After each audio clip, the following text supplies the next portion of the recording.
we've put forward a good effort to make sure that we provide good resources, and we'd like to continue doing that. You know, we live for the day that hopefully we become, you know, an industry that's not under the threat of unconstitutional regulation, so we can thrive and proliferate much like any other trade that you see out there in the free market. Great. And in the face of all this ever-changing legislation, particularly state by state, kind of shifting over to the left a little bit and putting back on your businessman cap. Sure. I don't really know the process of this. I assume it's growing the plant product and putting an ingredient on it, and that's the product. But those ingredients are the things that are being constantly outlawed. How do you, and if you're selling out of state, what are your safeguards to make sure that your products are going to states and being sold legally in those states? What we do from a Liberty, what my company does as Liberty Herbal Incense to ensure that we are in compliance is we are a participating member of NAHITA. You know, so prior to shipment on a daily basis, we have to check all the latest legislative actions, all of the news, to make sure that there's nothing that's going to put any retailers at risk in becoming criminals when none existed before. You know, so that's really the key thing that we have to look out for, is that every day the government, with these prohibitive measures that have failed us for 30, 40 years in the past, are creating a new class of criminals when none existed before. So every day we have many, many manufacturers that have to spend a considerable amount of resources. You know, I can tell you this, at least 70% of our resources at Liberty Herbal Incense, my company, goes towards you know, keeping it legal, maintaining it and regulating and watching all this regulatory stuff passed down through prohibition. And it's a hard job. You know, it's very, very difficult for companies that are looking to grow and serve a market in a responsible way to keep up with all this legislation. Yeah, and do you have to modify your products state to state? I mean, is this something where you're constantly changing? You know, different companies in the herbal incense industry take on different approaches to the threat of legislation.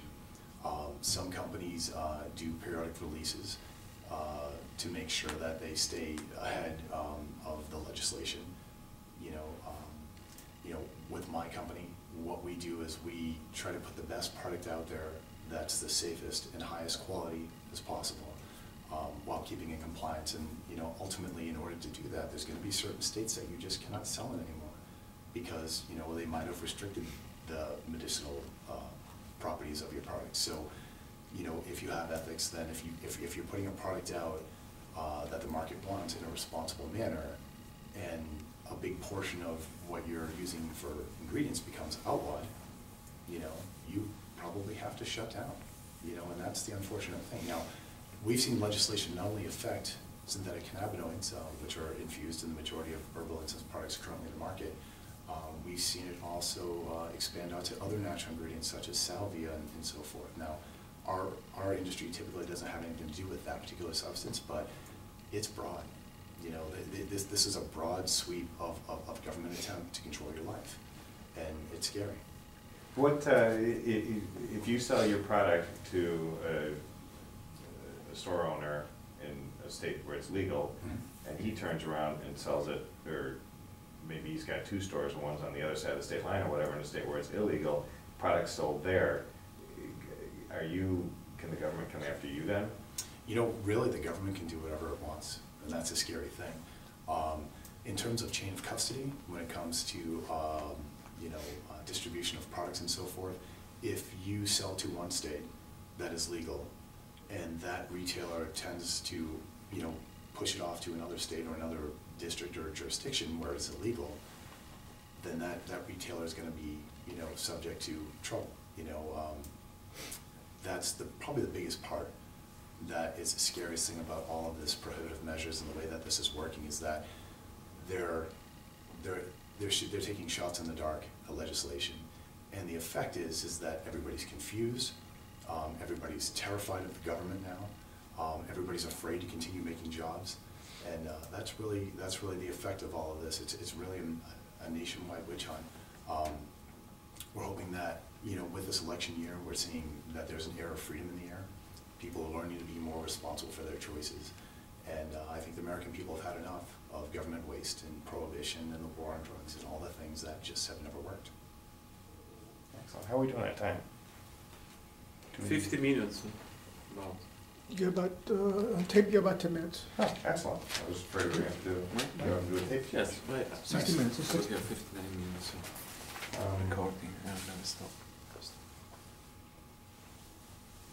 Yeah, so let's kind of get back into the legislation a little bit more, just to kind of clarify Sure. that. 1254 and 605, are they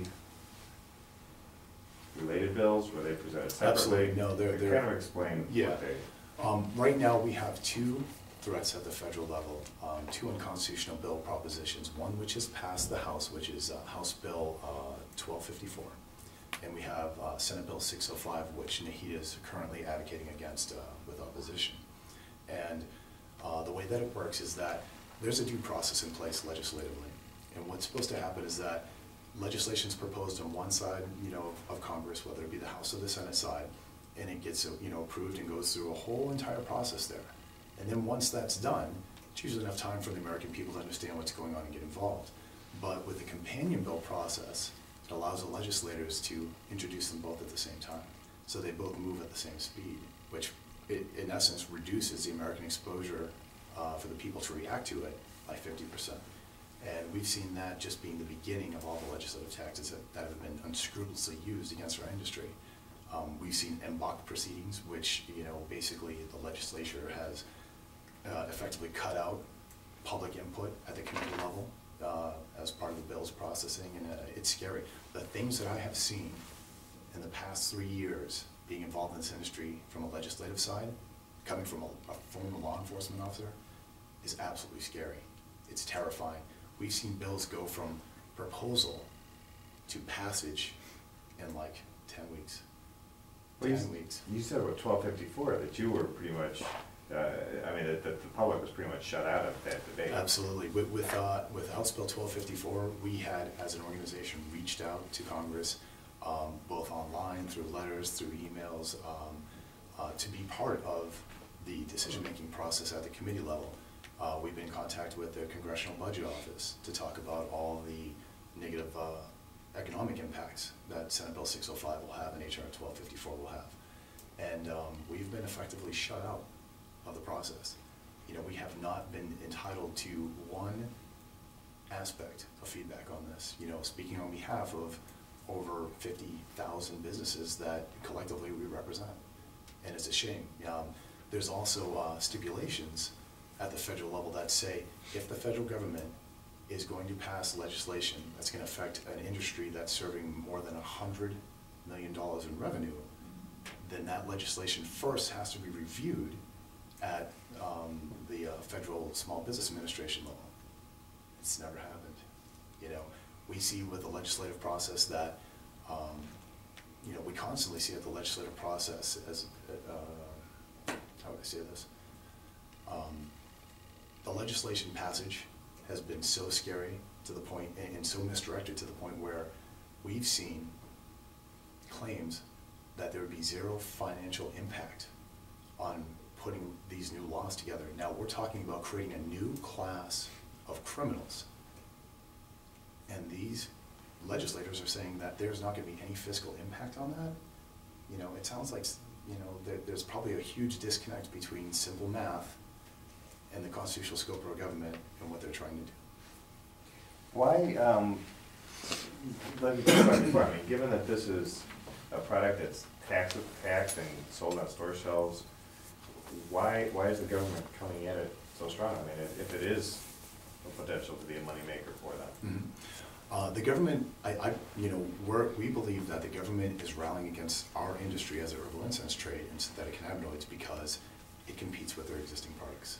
You know, it competes with alcohol. It competes with tobacco sales. It competes with, you know, regulated FDA, you know, pharmaceuticals that have terrible side effects. So I think that's a big motivating factor is money. You know, the government loves money. The government loves expansion these days.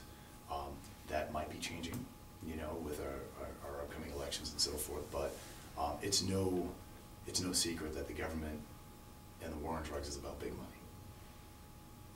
But I guess why turn this into a war on drugs? If they're making money off of tobacco and they're making money off of alcohol, why not just sit back and take their cut off of this too? Well, you know, I think that what we've seen with the 18th Amendment when Prohibition had come out was it was the first time that we as Americans had constitutionally allowed the government at the federal level to interfere with the market space. Okay, and the results are so bad that, you know, not only 13 years later, it was repealed by the 21st Amendment. Well, a funny thing happened during that repeal process. The American people, being without alcohol for 13 years, was very, very happy to have it back. In fact, they were so happy to have it back that they didn't mind the government stepping in as extortionists to say, yeah, you know, we're going to let you do it, but we're going to charge you for it, you know. And I think that's what they're trying to do now. I think that the federal government and, you know, the state level government is trying to make it so they recognize that there's a market demand behind herbal incense products. They recognize that there is money to be had. They're not satisfied with just the business profit taxes that they're generating, that we've been generating for them in our industry level. And so I think they're kind of aligning themselves with, okay, well, you know, we're not going to prohibit it, you know, but we're going to regulate it. And we're going to put ourselves in the middle. We're not going to add any value, but we're going to give you the illusion that we as a government has taken care of you, you know, which never proves to be true. And if you look at the marijuana situation, it's the same thing. You know, why then, you know, would we have a product that used to be legal become illegal for social reasons, turned financial reasons, and be rallied against for the past 35 years, only for the federal government to take out a patent on it, you know, so they can secure the rights to distribute. You know, you don't have to be a smart person to understand what's going on here. Yeah, well, and it's kind of interesting, when you first started researching this in 2005, when it was not on the public radar, charting kind of that process that gets us from there to here. I mean, you have to go into it kind of suspecting at some point, okay, this is an easy one for someone to say synthetic marijuana and shine a light on it and create all this hysteria over it. I mean, it's not surprising, but it is interesting. Yeah, I mean, when I had first gotten involved in this industry, I had been on the verge of a collective discovery or rediscovery of synthetic cannabinoids, which served their market very well. You know, there were great medicinal benefits to the applications of these compounds. Usually, as the story goes, we hear that if it's too good to be true, then it probably is. Well, in this case, that is not the case. You know, here is something that is no different than anything that have been used by shaman for, you know, thousands and thousands of years since the beginning of time. You know, it's almost surprising to me that people would be, I guess, surprised that there are natural remedies out there, or, you know, holistic remedies that aren't sponsored by the government, that aren't on a state-approved list. You know, I wouldn't suspect that. I would think the American people are smarter than that, and that's what we're finding with our industry, is that people are turned on to the fact that there is an aromatherapy product out there that can help them alleviate their neurological, you know, pain and disorders. So, you know, it doesn't surprise me at all that the government would want a piece of that. Well, as you said, I mean, if it's between a $5 and a $7 billion industry, it seems like it's definitely an industry force to be reckoned with. Absolutely. You know, and again, you know, when we have a choice as Americans, you know, we're either going to support politicians who unconstitutionally engage in prohibition without, you know, amendments, or we're going to be a country that believes and supports a free market and promotes individual responsibilities and choice. You know, and I'm hoping for the latter. And circling back to what we were just talking about, though, again, with the $7 billion industry, it seems like the government, rather than fighting you, ought to be working with you and trying to figure out a way to get their piece of that. Right.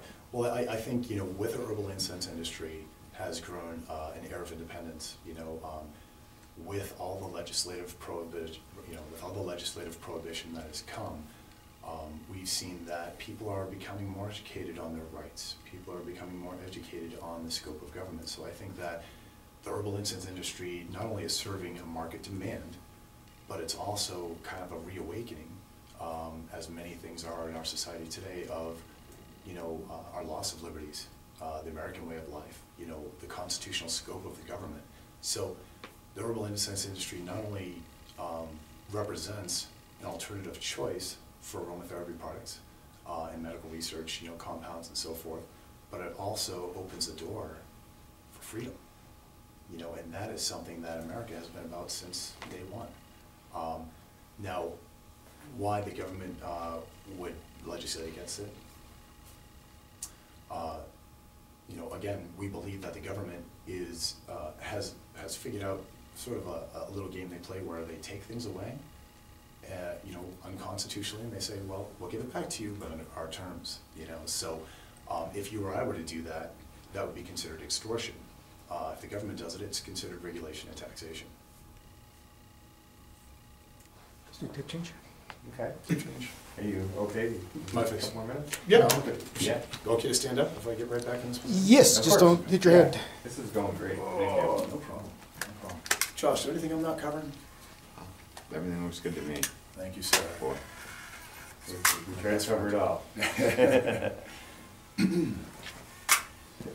Yeah, I just have a couple more questions. Oh, no. It really is interesting to me that the industry is as big as it is, and well, you know, like, okay, I mean, government's got no problem with cigarettes, got no problem with alcohol. Right. Why is this? And is it just because it scares suburban moms because of the name, or? Well, dogs are pretty scary. You know, we have a lot more medical instances over canines than we do over incidents. So, Two pit bulls maul a jogger in Chicago right yeah, before I left. yeah. I mean, you know, these things happen now. Is it the dog's fault? No. Should we outlaw dogs? No. Yeah. Be responsible for your dog. You know, I've had a pit bull that's a great family dog. I have 6 kids. 14. That's all part of that. Yeah, I can that. 6 boys, man. That's It's awesome. Never a dull moment in the Broider household, I'll tell you that. Never, ever, ever. My oldest is 20, my youngest is 14. It's been busy. yeah. We do a lot of That's a things. roller coaster.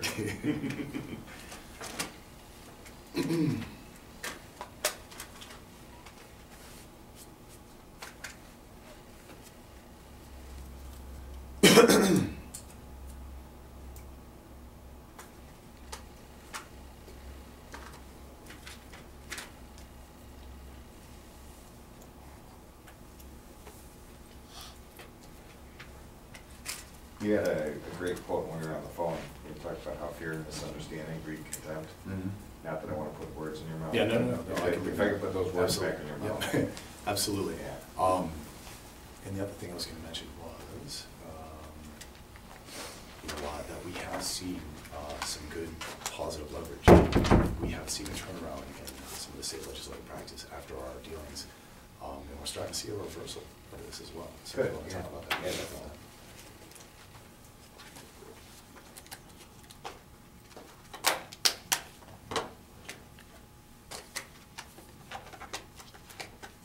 More than anything, I hope my growling stomach is not distracting you. Oh, no. It's Beyond not myself. like, what the hell? We're gonna get out of here and dominate some food, I think. It's definitely time to eat.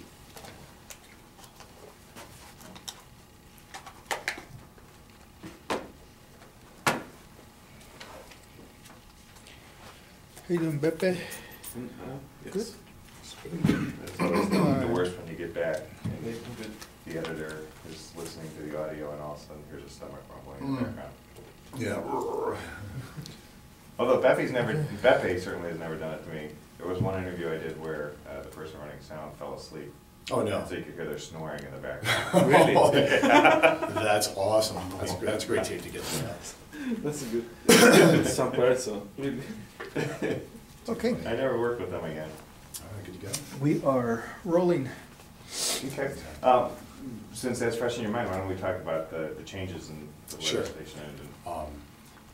You know, there is some light at the end of this. We as an organization have seen a trend in the past year where certain states like New Hampshire and New York and Massachusetts have turned their backs on prohibitive measures against our industry. And it's because they do understand that, you know, this might be outside the scope of what they should be doing. You know, this has come from a lot of educational work that we've done with legislation not just us either. You know, we can't take credit for this movement as an organization. This is of the people. The people are speaking. The people are finally fed up with regulatory measures. They understand that prohibition is not working to accomplish anything within its merits. And they understand government waste. And they understand the government money-making machine now. And, you know, we're seeing a change. And the people are making a difference. And one thing we should probably get you to say too is you talk with law enforcement and their perception is these are being sold and targeted towards either kids or towards people that want to pass a drug test. I'll tell you this, as a law enforcement agent, well, I'll say this as a former law enforcement agent myself, okay? To the police officers that might be watching this, who would you rather be dealing with? You know, to the parents who might be watching this, who would you rather be dealing with? Responsible business people serving your community market, whom you can contact with questions, or somebody who's got something tucked in their waistband looking to create harm. You know, that's really the bottom line, is that nobody sees past 3 feet in front of their face when it comes to prohibition. They don't see the unintended consequences, which is amazing because historically, you know, it was all laid out back in the 20s and the 30s. Prohibition, the 18th Amendment, was responsible for all the organized crime that we have now. The majority of the political corruption roots were tied there, and it was so bad that, again, after 13 years, it was repealed. So we've seen prohibition before. The American people are tired of prohibition. They understand that it doesn't work, and they understand that it's costly, it's trampling on people's rights, and it's ineffective. So, you know, I guess Einstein said it best, the definition of insanity is doing the same thing over and over again and expecting different results. So are you saying as a businessman then that you're not targeting kids and felons? Absolutely not, no. I mean, you know, the herbal incense industry as we know it today does our best to serve the whole entire market. You know, these claims that we're targeting kids and we're targeting felons and people on probation is just not accurate. In fact, a lot of people who utilize herbal incense products are very upstanding individual community members, people such as law enforcement officers, judges, you know, legislators themselves. You know, and we have a huge following amongst people, veterans that are returning from overseas with PTSD. We have reports that products within our industry are helping with night terrors. They're actually helping people sleep and get rest, relieving anxiety. So because of these things, that's why we grow. We don't grow because we sell to kids. You know, this is not a $7 billion annual year of industry off of lunch money. You know, we grow because responsible people are choosing to utilize these products, and they're finding a benefit. And if they did not find a benefit in herbal incense products, we would not be around. We are a product of the market. You know, so as the market makes a forward momentum movement towards alternative products that are not government regulated, but voluntarily regulated in a responsible manner, this industry will continue to thrive as a viable alternative. Excellent. And I guess that would probably tie back into that fear and misunderstanding, greed, contempt. Yeah, absolutely. You know, I think the biggest problem that is allowing all this proactive, insane legislation to occur is that people have fear over things they don't understand. And traditionally we find in history, if you look back, fear and misunderstanding breed contempt. You know, so as an organization, we're doing our best to educate everybody and say, look, you know, this is what our products are intended for. Here's what they're not intended for. If somebody misuses a product, we do not support it as an industry, but we do believe it is their American right to do whatever they want, so long as they're not infringing on somebody else's abilities to do the same. You know, so you know, we're hoping that through that educational outreach that we have with the communities, with the legislation, with the market in general, people are going to learn how to be responsible for their actions. You know, and people will utilize our product much like, you know, any other product that can be harmful if misused appropriately. Excellent. I sort of asked you a little while ago, the other hot button synthetic products like the bath salts or the plant foods or some of the hallucinogenics or whatever, does your organization have a stance on any of that? I want to be completely clear that the North American Herbal Incense Trade Association has absolutely nothing to do with any of these products that are known as bath salts or plant foods or fertilizers or any of that nature, not because we don't believe that people should have the right to do whatever they want. It's just not what we're concerned with. We have found major evidence, and through market support, that synthetic cannabinoid infused products are very beneficial. So that is where we focus our time. Again, we do believe that people have the freedom to do whatever they wish, so long as they're not creating harm to others as Americans, but that we do not represent and do anything with anything concerning bath salts, which is why it's very interesting that our products are somehow being tied together, because bath salts it seems to be a more scarier tale on the media. You know, bath salts are driving people crazy. Bath salts are, causing havoc and chaos. Bath salts are addictive. You know, so that's a harsher message that you can say against a product like that versus, say, synthetic cannabinoids, which has 30 years of medicinal research in America. 30 years of positive medicinal research. So we find it very interesting and disheartening that all the legislation coming down haphazardly is passing contain provisions with synthetic bath salts and so forth, and synthetic cannabinoids as well. It makes no sense to us, and we don't understand it outside of the fact that it gives them momentum to pass these bills. And the game that the legislators plays is whoever dies with the most passed bills wins. And I've always believed, as a former law enforcement officer and as a veteran, is that public service is an honor, not a career. But when you have a congressperson in there for 30 years, you have to keep, if they want to be reelected, they have to keep playing the heartstrings, and this is one of those topics that really work for them.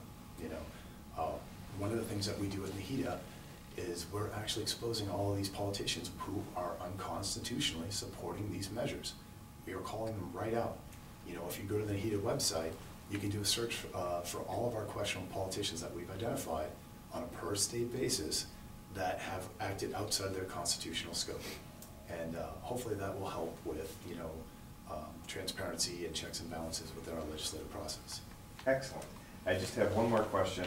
Sure. But it might require a long answer. I'll try to keep it short.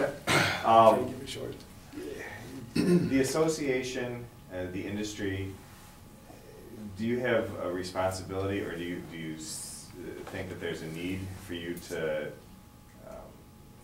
educate the public about the product? And what I'm asking, and why I'm asking it, is in Illinois there was a case with a young boy, or not a young boy, teenager, sure, who bought the product at a mall, smoked it, and ended up running his car into a building or a house and killing himself. We're going to be talking to his mom, who's become obviously a very active force in Illinois about this and trying to get these products off the shelf, because she directly attributes her son's death to the product. Sure. And right, so I guess I'm asking what responsibilities is educating and is helping get the message out to the public, not only how to use the products, but how not to use the products. Is that going to be something? Sure. I'll start with this. We as an organization do recognize that in our culture, substance abuse is a very important issue, that has to be dealt with at an individual level, okay? Any product outside of its intended use can be harmful, whether it's a kitchen knife, whether it's caffeinated products, What we try to purport is that if you're going to allow legislation to pass prohibitive laws, which have never historically worked, against any product that can be, they think can be deemed harmful if misused, the list is going to be endless. There will be no limit on government control over your life.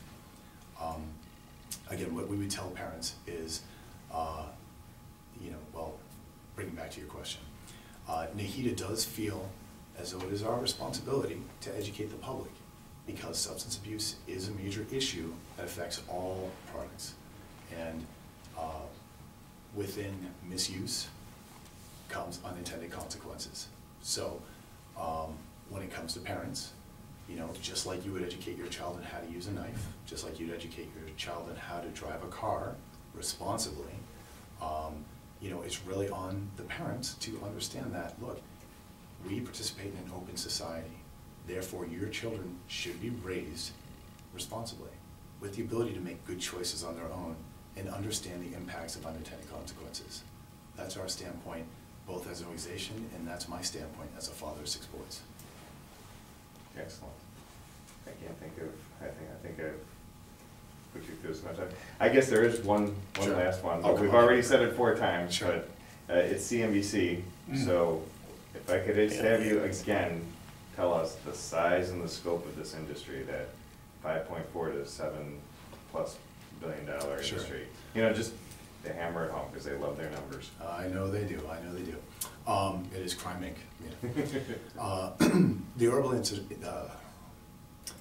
The herbal industry represents currently a freedom market of people who are excited to participate in the free market. That doesn't answer your question, though.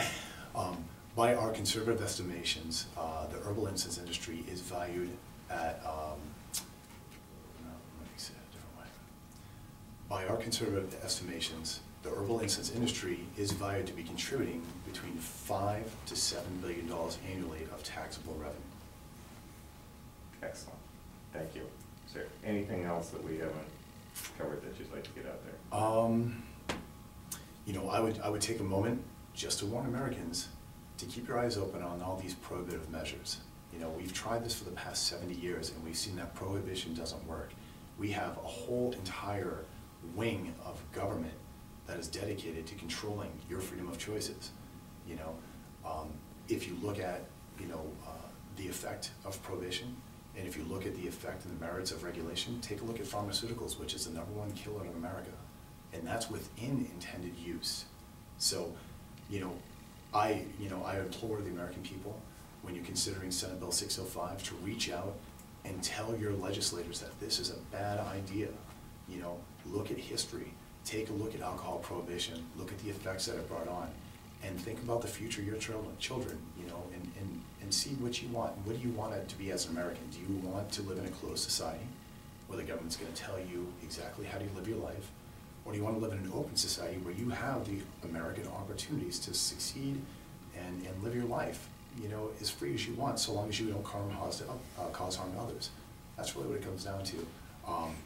You know, the bottom line is that currently we're in a country right now that is engaged in many, many foreign wars, one major one in Afghanistan.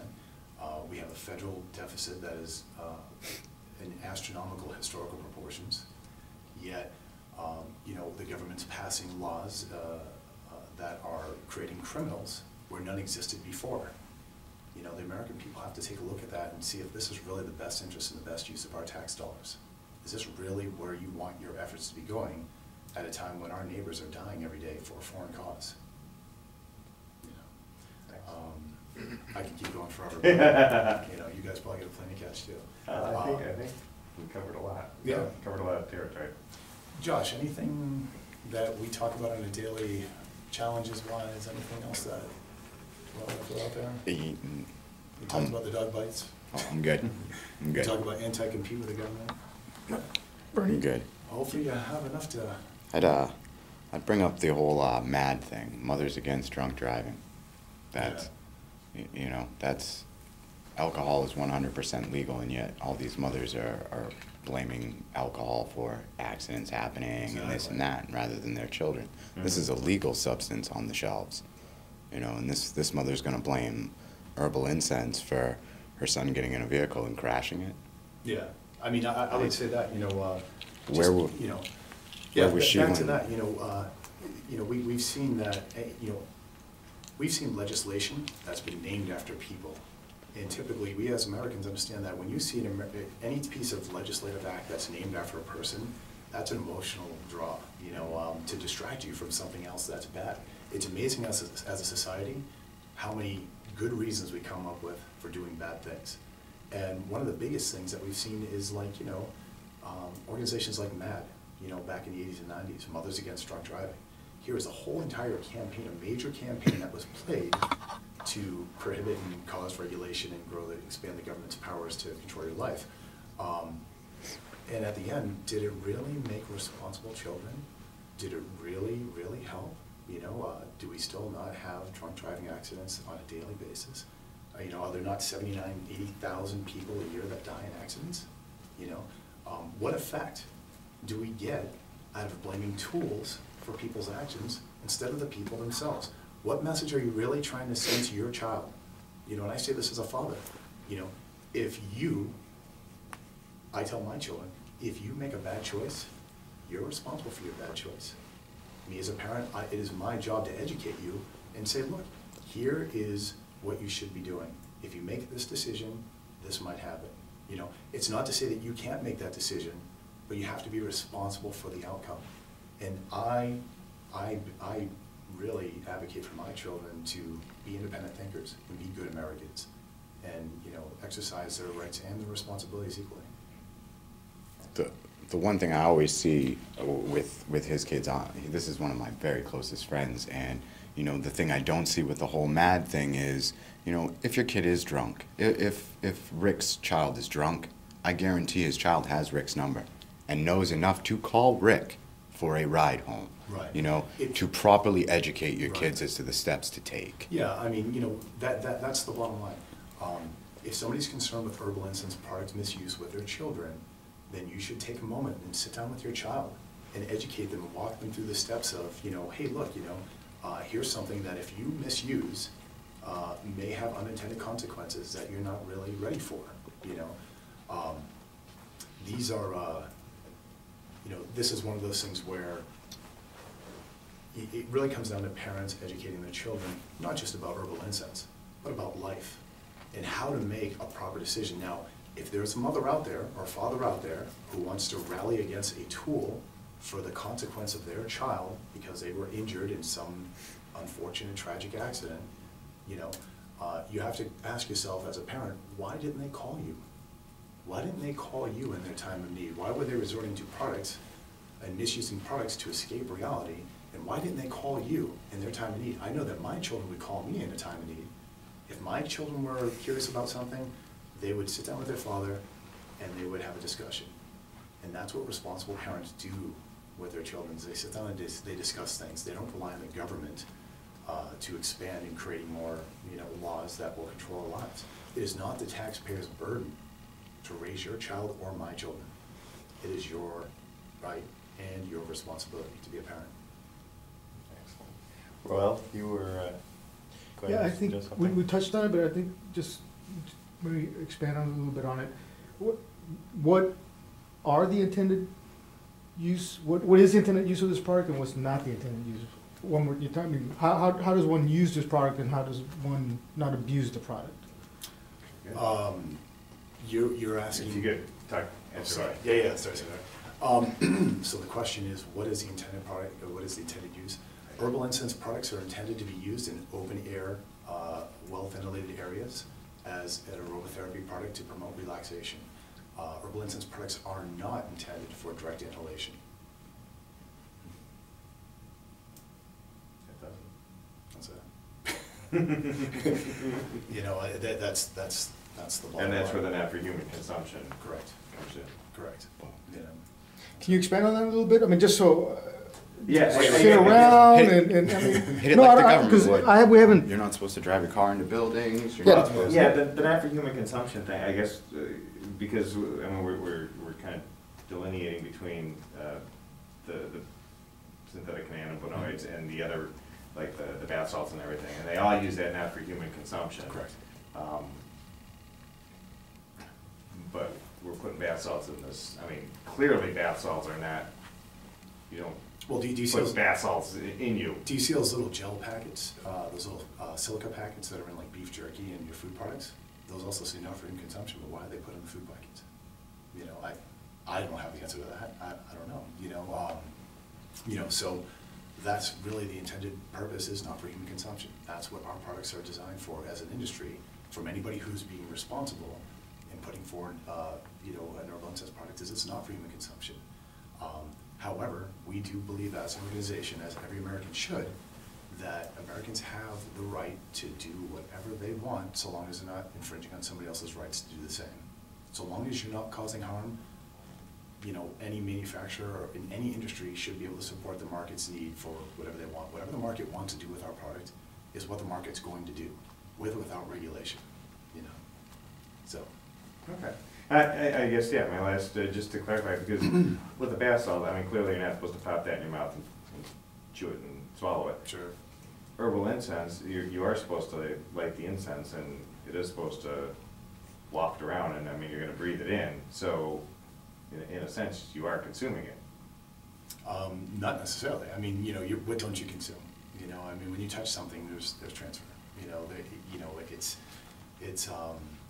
you know, it's one of those things where if you're going to, you know, how would you traditionally eat? Basically, herbal incense is a botanical recreation of your traditional incense. So, however you would use a traditional incense would be how you would use an herbal incense. You know, it's pretty much the same thing. And herbal incense has been around for thousands of years.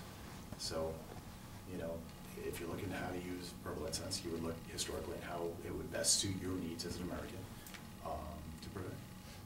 But a regular $2 packet of incense at Walmart or whatever is not gonna say that for human consumption on it, right? Maybe it's probably not. Again, those products do not contain synthetic cannabinoids. Those products are not infused with synthetic cannabinoids, so it's a little bit different of ingredient. They also have a much smaller market than we do. Okay. Well, maybe that's the clarifying fact. I mean, you're not. It's all out there. It's not like you're hiding behind anything. I mean, these are synthetic cannabinoids, and yeah.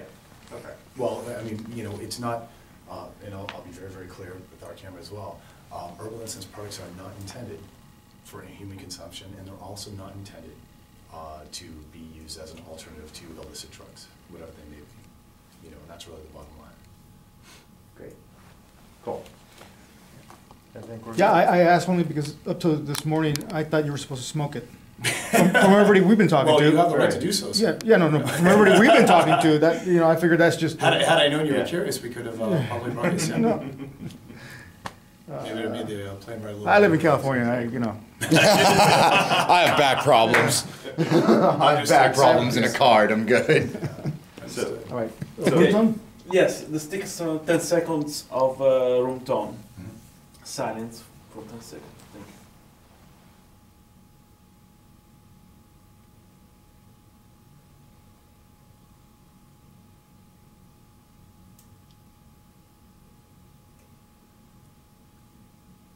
Okay. Thank you. Business. Thank you. No That was problem. very illuminating.